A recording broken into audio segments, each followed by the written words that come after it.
आपके सपनों की ऊंचाइयों को छूने का समय आ गया है। नीट परीक्षा के रास्ते में आपके साथ अब मैं हूं, आपका सहारा, आपका मार्गदर्शक।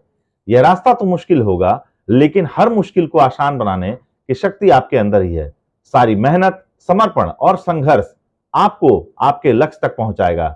याद रखें, आपकी मेहनत ही आपकी कामयाबी का रास्ता है। अपने सपनों को पूरा करने के लिए तैयार हो जाएं और आगे बढ़ें। बेहतरीन क्षण आपकी प्रतीक्षा कर रहे हैं। नीट 2024 एस्पिरेंट्स को बहुत बहुत शुभकामनाएं। Hello students, welcome back to our channel. मैं Suresh Kumar, engineering and medical counsellor. पिछले 15 सालों से इंजीनियरिंग, मेडिकल, मैनेजमेंट और हर प्रोफेशनल कोर्सेज में स्टूडेंट्स को गाइड करने का मौका मिला है और आज एक और नई वीडियो के साथ आपके गाइडेंस को और बेहतर बनाने की कोशिश हम लोग करेंगे। तो बहुत बहुत स्वागत है आपका हमारे इस चैनल पे। आज हम लोग बात करने वाले हैं नीट के बारे में, national eligibility cum entrance test. हर एक व्यक्ति जो कि मेडिकल फील्ड में अपना कैरियर बनाना चाहता है, चाहे वो एमबीबीएस करना चाहता हो, बीडीएस करना चाहता हो, या फिर वो बीएससी नर्सिंग या बीएचएमएस या बीएमएस में अपना कैरियर बनाना चाहता है, हर उस व्यक्ति ने नीट का फॉर्म भर दिया होगा। 5 मई 2024 को नीट की एग्जामिनेशन निर्धारित है। समय कम बचा हुआ है। आप ऑलरेडी रिवीजन कर रहे होंगे। प्रिपरेशन मुझे लगता है आपकी बहुत अच्छी हो चुकी होगी। बहुत सारे टॉपिक्स ऐसे होंगे आपने कवर कर लिए होंगे और उन टॉपिक्स के ऊपर आप और मेहनत कर रहे होंगे। तो आज हम लोग इसी चीजों के ऊपर बात करेंगे कि क्वेश्चन पैटर्न क्या होगा, किस तरीके से एग्जामिनेशन को अटेंड करेंगे, मार्किंग कैसे होगी और काउंसलिंग कैसा होगा। तो चलिए इस वीडियो की शुरुआत करते हैं। बहुत सारे लोगों के दिमाग में यह सवाल होता है नीट का फॉर्म भरने के बाद कि नीट की एग्जामिनेशन की जरूरत क्यों पड़ी, पेपर पैटर्न्स क्या होते हैं, कितने सवाल होते हैं, मार्किंग कैसी होती है, क्या नेगेटिव मार्किंग्स भी होती हैं, कौन कंडक्ट करवाता है इन एग्जामिनेशन को, कितने घंटे के एग्जामिनेशन होते हैं, कैसी तैयारी होनी चाहिए हमारे सेंटर्स पे जाने के समय में। क्या आज हम इन सारे टॉपिक्स को कवर करेंगे और इसके साथ साथ और भी सवाल बच्चों के दिमाग में होते हैं कि इन एग्जामिनेशन के बाद आने वाले रैंक का इस्तेमाल काउंसलिंग में किस तरीके से स्टेट और सेंट्रल लेवल पे किया जाता है। उस तरीके सारे छोटे छोटे जो सवाल हैं इनके जवाब ढूंढने की कोशिश करेंगे। तो अगर आप नए हैं तो हमारे चैनल को सब्सक्राइब जरूर कर ले, चूंकि पिछले 15-16 सालों का काउंसलिंग में अनुभव है हमें, लेकिन डिजिटल प्लेटफॉर्म पे अभी हम लोग नए हैं तो आपके सहयोग की आवश्यकता पड़ेगी। तो अगर आप नए हैं तो चैनल को सब्सक्राइब कर ले और बेल आइकन को दबाना ना भूले, ताकि अभी काउंसलिंग की स्टार्ट हुई है, एग्जामिनेशन की स्टार्ट हुई है, तो एग्जामिनेशन से लेकर के काउंसलिंग तक में हर एक पड़ाव में आपके लिए इसी तरीके से कुछ इंफॉर्मेटिव वीडियो हम आपके लिए लगातार बनाते रहे। नीट के बारे में अगर हम लोग बातचीत करें कि नीट के सबसे पहला सवाल यह होता है कि नीट की एग्जामिनेशन की जरूरत क्यों पड़ी। 2016 में से नीट के एग्जामिनेशन को इंट्रोड्यूस किया गया, क्योंकि उससे पहले हर एक कॉलेजेस और यूनिवर्सिटी का अपना एंट्रेंस एग्जामिनेशन होता था, स्टेट वाइज अपना एंट्रेंस एग्जामिनेशन होता था और स्टूडेंट्स को बहुत सारे मल्टीपल प्लेटफॉर्म्स में जाकर के एग्जामिनेशन देने पड़ते थे। इन सारी परेशानियों से बचने के लिए 2016 में गवर्नमेंट ने नीट की एंट्रेंस एग्जामिनेशन को इंट्रोड्यूस किया, ताकि इंडिविजुअल कॉलेजेस की मनमानी को रोका जा सके और जेन्युइन मेरिट स्टूडेंट्स तक उनके लिए सीट्स पहुंचाई जा सके। तो NEET, national eligibility cum entrance test जो है, वो आपकी जो एग्जामिनेशन होती है वो एनटीए द्वारा कंडक्ट कराई जाती है, जो कि जेईई मेंस के भी एग्जामिनेशन को कंडक्ट कराती है। बेसिकली उन बच्चों के लिए एग्जामिनेशन होती है जो कि एमबीबीएस के फील्ड में अपना कैरियर बनाना चाहते हैं या फिर बीडीएस में अपने लिए बेहतर अपॉर्चुनिटी तलाश रहे हैं, बीएमएस करके या फिर बीएमएचएस करके भी अपने लिए बेहतर भविष्य की संभावनाएं देख रहे हैं। और पिछले सालों से गवर्नमेंट ने बीएससी नर्सिंग में भी नीट के रैंक के लिए एलिजिबिलिटी कर दी है। तो वैसे स्टूडेंट जो कि मेडिकल लाइन में अपना कैरियर बनाना चाहते हैं, वैसे स्टूडेंट्स नीट एग्जामिनेशन में अपीयर हो रहे हैं। तो नीट एग्जामिनेशन में पेपर पैटर्न और सिलेबस के ऊपर अगर हम लोग बातचीत करें तो बहुत सारे स्टूडेंट्स को ऐसा लगता है कि नीट के एग्जामिनेशन में हमें 3 सब्जेक्ट्स की तैयारी करनी पड़ती है, बट बेसिकली अगर हम देखें तो नीट के प्रिपरेशन के लिए हमें 4 सब्जेक्ट्स पे फोकस करना पड़ता है। जी हाँ, बायोलॉजी को 2 पार्ट में बांट दिया गया है, zoology and botany.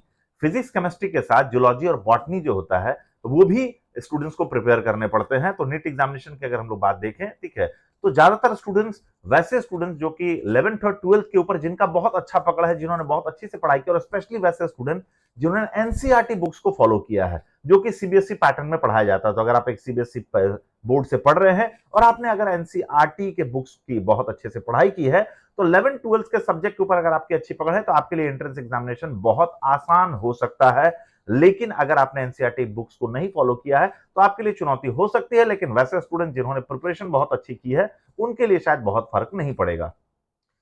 NEET question paper की बात करें तो बेसिकली ये पेपर पेन बेस्ड एग्जामिनेशन है, जो कि एनटीए के द्वारा लिया जाता है, जो कि काफी टफ रिस्ट्रिक्शंस होते हैं सेंटर पे जाने के लिए। तो सेंटर पे आपको क्या लेके जाना है, क्या लेके नहीं जाना है, क्या पहनना है और क्या नहीं पहनना है, क्या क्या चीजों का रिस्ट्रिक्शंस है, इसके लिए एक सेपरेट वीडियो 5 मई से पहले हम लोग बना देंगे। नीट क्वेश्चन पेपर्स जो होते हैं basically objective type question paper NEET में पूछे जाते हैं। यहाँ पे आपको the total number of question asked from all subjects is 200, 200 के आसपास क्वेश्चंस आपसे पूछे जाएंगे, जिनमें आपको 180 क्वेश्चंस के आंसर्स देने होते हैं, 20 क्वेश्चन आप छोड़ सकते हैं।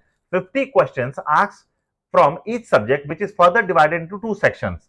In section A, you have to attend 35 marks question, which is mandatory. But in section B, you can attend 10 out of 15 questions. You can leave 5 question if you want. NEET का पेपर 3 घंटे 20 minute का होता है और इस 200 minute के examination में आपको 180 क्वेश्चन सॉल्व करने होते हैं। नीट एलिजिबिलिटी क्राइटेरिया की अगर हम लोग बातचीत करें तो वैसे स्टूडेंट्स जिन्होंने जनरल कैटेगरी में 50% मार्क्स सिक्योर किए हैं और जिन्होंने SC, ST and OBC category में 40% मार्क्स सिक्योर किए हैं, वैसे स्टूडेंट्स एलिजिबल होते हैं नीट एंट्रेंस एग्जामिनेशन में पार्टिसिपेट करने के लिए और काउंसलिंग प्रोसेस में पार्टिसिपेट करने के लिए। नीट एग्जामिनेशन फॉर्म्स की अगर हम लोग बातचीत करें तो अमूमन अगर सेशन टाइमली चल रहा हो, क्योंकि कोविड के बाद से सेशन आगे पीछे हुआ है तो जिसकी वजह से फॉर्म की टाइमिंग में रेगुलर चेंजेस होती है, लेकिन अगर सेशन टाइमली चलता है तो अमूमन फरवरी के मंथ में फॉर्म आ जाता है। जैसे इस बार फॉर्म आ चुका था।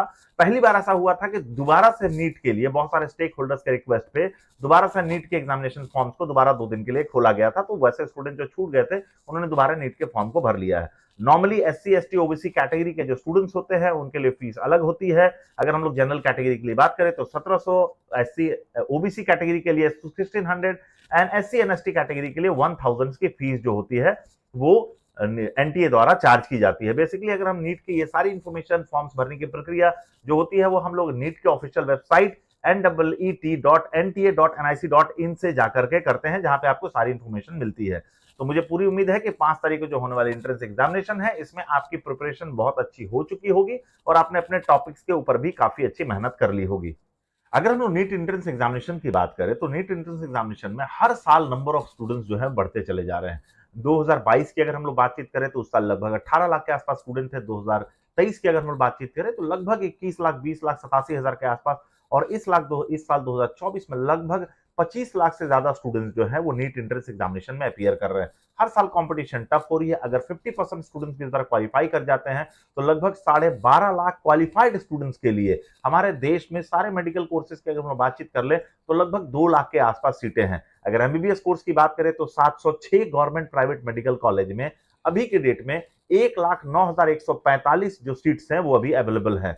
बहुत सारे नए कॉलेजेस हैं, लगभग 100+ नए गवर्नमेंट और प्राइवेट कॉलेजेस ने अलग अलग स्टेट से आवेदन किया है अपनी सीट्स को बढ़ाने के लिए और साथ साथ नए कॉलेजेस के अप्रूवल के लिए। एनएमसी के विजिट के बाद कितने कॉलेजेस इस लायक पाए जाएंगे जिनकी सीट बढ़ाई जानी चाहिए और कितने कॉलेजेस इस लायक पाए जाएंगे जिनको अप्रूवल देना चाहिए, एनएमसी उनके द्वारा जो अवेलेबिलिटी होगी उनके इंफ्रास्ट्रक्चर की, उनके इक्विपमेंट्स की और उनके फैसिलिटीज की, इसके आधार पर तय करेगी। बट फिलहाल अगर हम लोग बातचीत करें तो लगभग 1,09,000 के आसपास सीट्स अवेलेबल है और अगर कुछ नए कॉलेजेस एड ऑन हो जाते हैं तो एक अनुमान लग रहा है कि लगभग 1,15,000 के आसपास ये आंकड़ा इस साल की काउंसलिंग में सीट्स रिफ्लेक्ट करता हुआ नजर आएगा हमें। अगर हम बीडीएस की बातचीत करें तो लगभग 326 कॉलेजेस में लगभग 27,800 के आसपास सीट्स आज हम डेट में अवेलेबल है हमारे पास। और अगर हम बातचीत करें आयुष कोर्सेज के लिए तो लगभग 52,000 सीट्स के साथ लगभग 750 कॉलेजेस ऐसे 170 कॉलेजेस ऐसे हैं जिनमें आयुष की बीएमएस, बीयूएमएस और बीएचएमएस की काउंसलिंग पढ़ाई होती है और जिसमें लगभग 52,000 सीट्स अवेलेबल है। तो अगर सारे सीट्स को हम लोग जोड़ दें तो लगभग एमबीबीएस की पढ़ाई करने के लिए नीट की एग्जाम देने वाले विद्यार्थियों को जो अपॉर्चुनिटी मिलने वाली है वो लगभग 2 लाख सीट्स की मिलने वाली है। वेटनरी कॉलेजेस की बात करें तो लगभग वेटनरी में 54 to 58 कॉलेजेस के आसपास है। इसमें अमूमन ज्यादातर गवर्नमेंट कॉलेजेस हैं और 7 से 8 जो है प्राइवेट कॉलेजेस अवेलेबल है। तो सारे सीट्स को अगर हम लोग जोड़ दें, जिसमें हम लोग एमबीबीएस की बात करें, बीडीएस की बात करें, बीएमएच आपके आयुष के कोर्सेज की बात करें, वेटनरी की बात करें, तो लगभग 2 लाख के आसपास सीट्स जो हैं आज के डेट में इंडिया में अवेलेबल हैं मेडिकल के एंट्रेंस एग्जामिनेशन देने वाले नीट प्रोफेशनल्स के लिए। अब सबसे पहले जिनका एंट्रेंस एग्जामिनेशन में रैंक सबसे हाई आएगा वो गवर्नमेंट कॉलेजेस की ओर मूव करते हैं, गवर्नमेंट में एमबीबीएस की सीट सिक्योर करते हैं और उसके बाद उसी तरीके से बीडीएस और बाकी जो कोर्सेज होते हैं गवर्नमेंट में अवेलेबिलिटी के ऊपर जाते हैं। और उसके बाद जिनका मार्क्स आता है वो अलग अलग स्टेट्स की जो कम फीस वाले कॉलेजेस हैं उनको टारगेट करते हैं। इसलिए बहुत सारे स्टेट्स की प्राइवेट कॉलेजेस जिनकी फीस कम है उनका कट ऑफ बहुत हाई हो जाता है। खैर ये एक लंबा टॉपिक है जिसपे हम लोग नेक्स्ट वीडियो में बातचीत करेंगे। इस बार अगर 25 लाख स्टूडेंट्स एग्जाम में अपियर कर रहे हैं या 25 लाख प्लस स्टूडेंट्स एग्जाम में अपियर कर रहे हैं तो कट ऑफ जो होगा वो एग्जामिनेशन में अपियर होने वाले स्टूडेंट्स के आधार पर ही डिसाइड किया जाएगा। लास्ट ईयर जनरल कैटेगरी के लिए 137 था और एससी, एसटी और ओबीसी के लिए 107 मार्क्स लास्ट ईयर डिसाइडेड थे। अगर हम लोग बातचीत करें कि एग्जामिनेशन देने के बाद स्टूडेंट्स अपने रैंक का इस्तेमाल कैसे कर सकता है, कैसे उसकी होती है काउंसलिंग, तो मैं आपको बता दूं, सबसे पहले जनरेशन ने शिक्षा समाधान रैंक बेस्ड काउंसलिंग के माध्यम से आपके रैंक का सबसे बेहतर इस्तेमाल करने में आपकी मदद करता है। कैसे मिलेंगे आपको कॉलेजेस, कैसे आप अपियर करेंगे एंट्रेंस एग्जामिनेशन, कैसे आप अपियर करेंगे आपके काउंसलिंग पैटर्न में। क्योंकि ऑल इंडिया बेसिस पर अगर हम लोग देखें तो सेंट्रल गवर्नमेंट के द्वारा जो काउंसलिंग की जाती है, उस काउंसलिंग में बेसिकली ऑल इंडिया के जितने भी गवर्नमेंट कॉलेजेस हैं उनकी 15% सीट्स उसमें इन्वॉल्व होती हैं। जितने भी सेंट्रल गवर्नमेंट की जो कॉलेजेस हैं, चाहे वो एम्स हो गया, जिपमर हो गया, बीएचयू हो गया या एमयू हो गया, ये कॉलेजेस आपके हो गए, इनकी 100% सीट्स होती है। और साथ ही साथ जो डीम्ड यूनिवर्सिटीज है उनकी 100% सीट्स के ऊपर जो काउंसलिंग होती है वो सेंट्रल गवर्नमेंट द्वारा, एमसीसी द्वारा कराई जाती है। लेकिन बाकी राज्यों की जो काउंसलिंग होती है वो स्टेट गवर्नमेंट कराती है, स्टेट बॉडी कराती है, जिसमें बचे हुए 85% गवर्नमेंट कॉलेजेस की सीट और रेस्ट 100% जो आपकी प्राइवेट कॉलेजेस की जो सीट होती है, इसके ऊपर काउंसलिंग कराई जाती है। नॉर्मली अलग अलग स्टेट्स में एनआरआई कोटा की सीट्स होती है, स्टेट्स कोटा की सीट होती है, मैनेजमेंट कोटा की सीट्स होती है। बहुत सारे स्टेट्स में बैंक गारंटी का भी प्रावधान है। बहुत जगह पे बॉन्ड्स भी आपको लगते हैं कि आपके 5 साल की पढ़ाई के बाद बॉन्ड्स भी होते हैं। बहुत सारे ऐसे कॉलेजेस भी आए हैं जहां फीस बिल्कुल कम है लेकिन बहुत स्ट्रिक्ट बॉन्ड्स हैं उसके ऊपर में। तो कैसे आप सही कॉलेज का चुनाव करें, आपके रैंक पे कैसे सबसे कम फीस के बजट में आपको कॉलेज कैसे मिलता है, अगर आप अच्छा रैंक ले आते हैं तो गवर्नमेंट कॉलेजेस में आपको चॉइस फिलिंग कैसे करनी चाहिए ताकि सबसे बेहतर कॉलेज आपको मिले।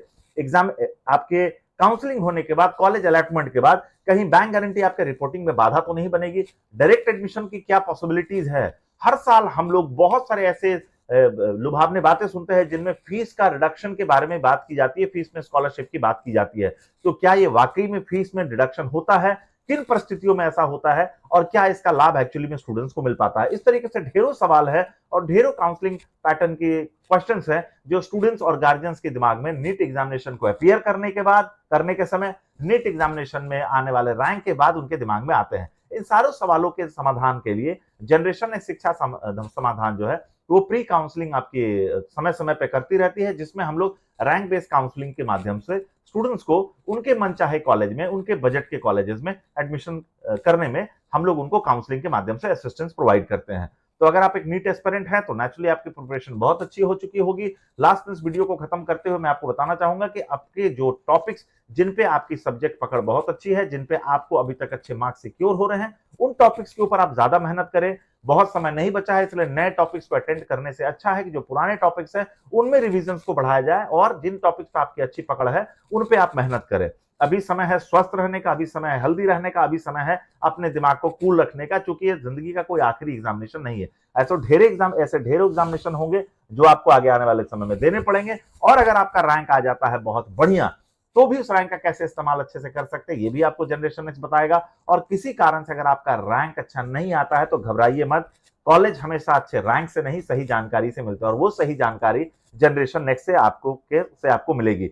तो नीट 2024 एग्जामिनेशन से जुड़ी हुई और भी अपडेट्स के लिए और नई इंफॉर्मेशन के लिए, किस तरह की और इन्फॉर्मेशन आप चाहते हैं, क्या कुछ कॉलेजेस के ऊपर आपको इन्फॉर्मेशन चाहिए, क्या किसी स्टेट काउंसलिंग के ऊपर और आप वीडियो चाहते हैं, नीचे कमेंट में आप जरूर बताएं ताकि हम आपको और भी बेहतर तरीके से नीट काउंसलिंग के ऊपर में अपडेट करते रहें। Thank you.